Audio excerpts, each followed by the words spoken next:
आज की हद तक सिर्फ उन बातों को दोबारा हम दोहरा दें ताकि सुनने वालों के अज़हान में वो बातें हमेशा महफूज रहें। सरकारे रिसालत अल्लाह के हुक्म से तमाम काम मुकम्मल कर चुके थे और कोई काम उनका अधूरा नहीं रह गया था। एक आखिरी काम जो बाकी था, जिसके लिए आपने हज आखिर किया था, और जाहिर है कि हुक्म इलाही से ये हज हुआ था। मरकजी जगह पर अल्लाह ने पूरी उम्मत को जमा किया था ताकि कायनात का सबसे अहम काम, देखिए थोड़ा आप हजरात रास्ता दे दें। जनाब हुज्जतुल इस्लाम आगा रूही साहब लखनऊ से तशरीफ लाए हैं तो उनको आ जाने दें। सरकारे सईदुल मिल्लत के साहबजादे, सरकारे नासिरुल मिल्लत के पोते साहिब अबकात, और इस मजलिस में वो बताते हैं कि मैं अपने बाप की उंगली पकड़ के आया करता था।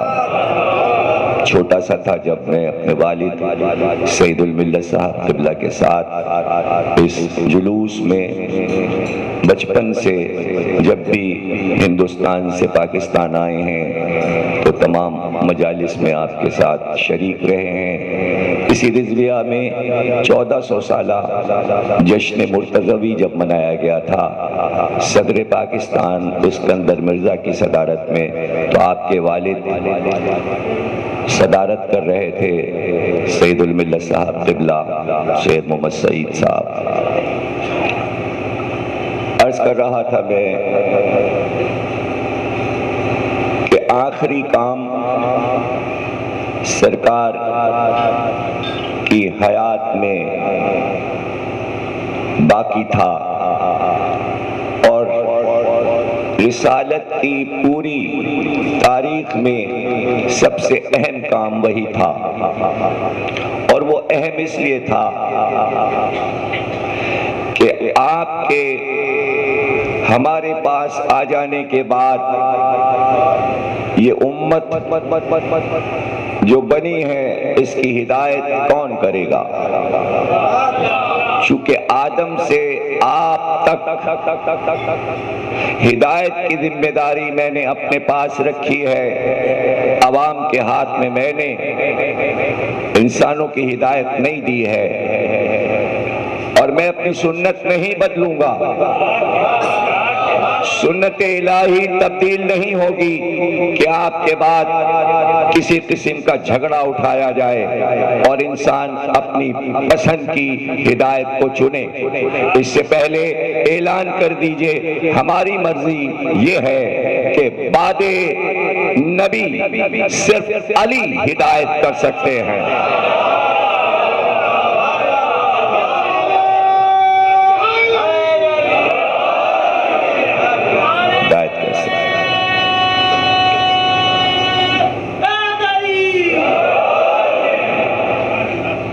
हुजूर अकरम ने गदीर खुम के मैदान में हुक्म इलाही से ऐलान कर दिया कि तुम्हारा हाकिम, तुम्हारा बादशाह, तुम्हारा खलीफा जो चाहे नाम दे लो, बस ये अली है। किसी का जिक्र नहीं है।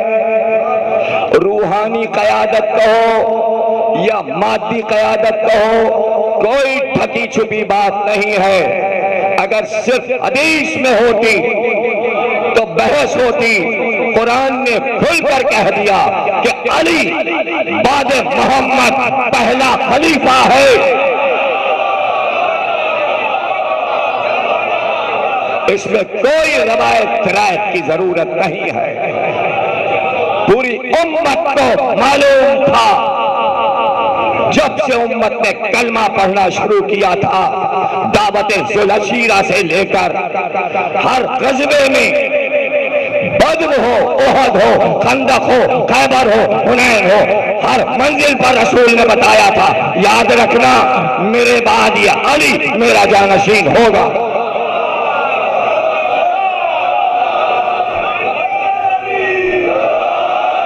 दो बातें हैं और दोनों कोई कबूल नहीं करेगा।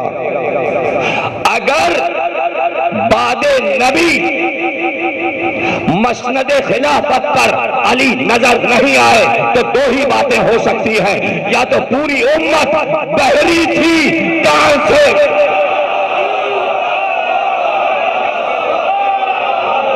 या उम्मत के पास हाफजा नहीं था। तो जिस उम्मत के पास न कान हो न दिमाग हो सिवा जहन्नुम के, उसका ठिकाना ये कान।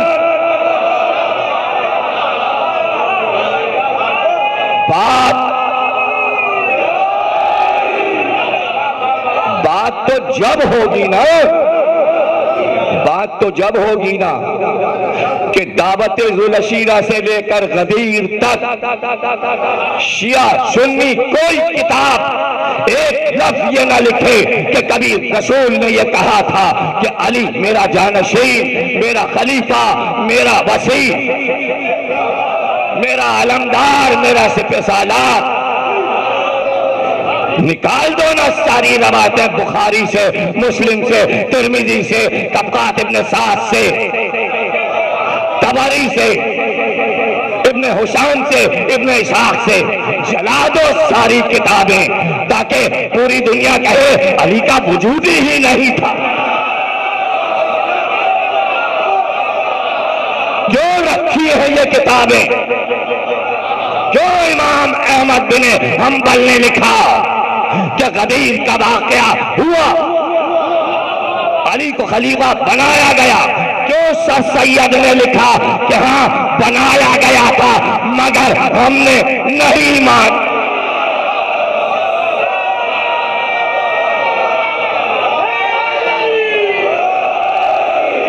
जब सब कुछ लिखा हुआ है तो कॉलेजों में, स्कूलों में, टेलीविजन पर अब जराए अबलाग के जरिए क्यों बच्चों को धोखा दिया जा रहा है? इसमें कहने में क्या है? कह दो बनाया था, अक्सरियत ने नहीं माना।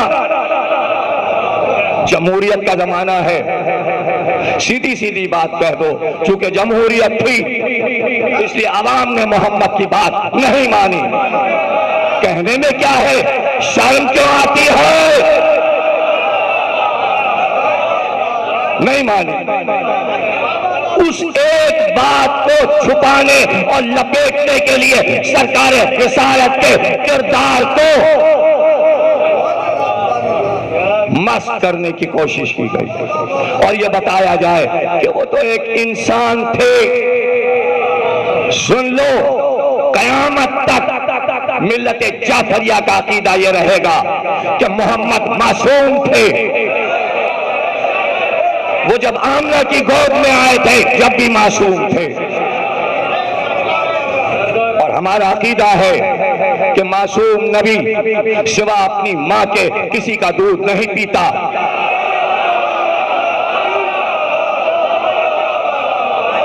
हमारा अकीदा है कि कुफ्र की छांव में हमारा नबी परवरिश नहीं पाता। हमारा अकीदा है कि बनी हाशिम अव्वल से आखिर तक सब साहिब ईमान थे, सिर्फ साहिब ईमान नहीं थे, सब मासूम थे। ये सब खताकार नहीं है। अबू तालिब की कोई खता तारीख में नहीं लिखी तो कैसे मान लें? हमारा अकीदा है कि जो पैगंबर की ज़ौजा बन के आए, जिसके गोद में मासूम आने वाला हो, न वो कनीज होती है, न वो गैर मासूमा होती है, न वो काफरा होती है, चाहे वो खदीजा हो, चाहे वो शहरबानो हो, चाहे वो नरगिस खातून हो, ताकि बच्चों को हमारा अकीदा समझा दो।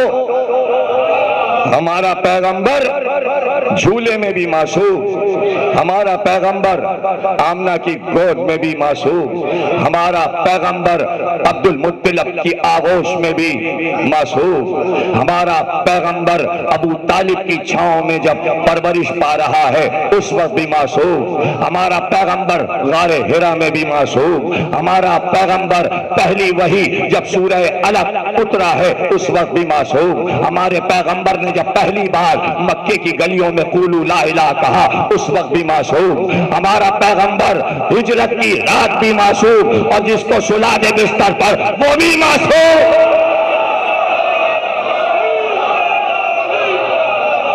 वो भी मासूम।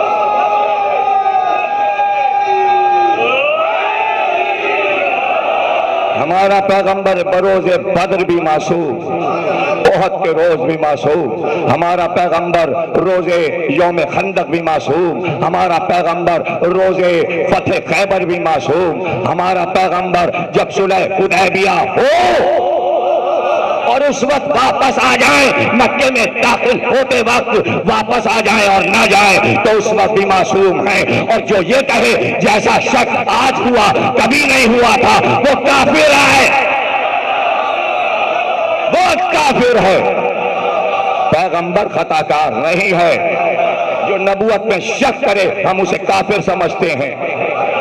और ये ऐसा गुनाह है कि जिसे माफ करके लपेटा नहीं जा सकता कि बिस्तर और बोरिया लपेट लिया आपने और तबलीग के लिए निकल पड़े आप।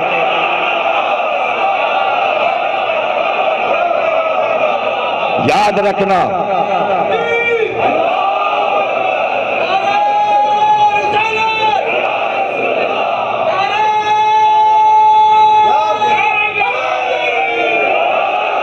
देखो कयामत तक हमारा अकीदा यह रहेगा कि जो पैगंबर पे तनकीद करेगा, चाहे वो जाकिर नाइक हो या सलमान रुश्दी हो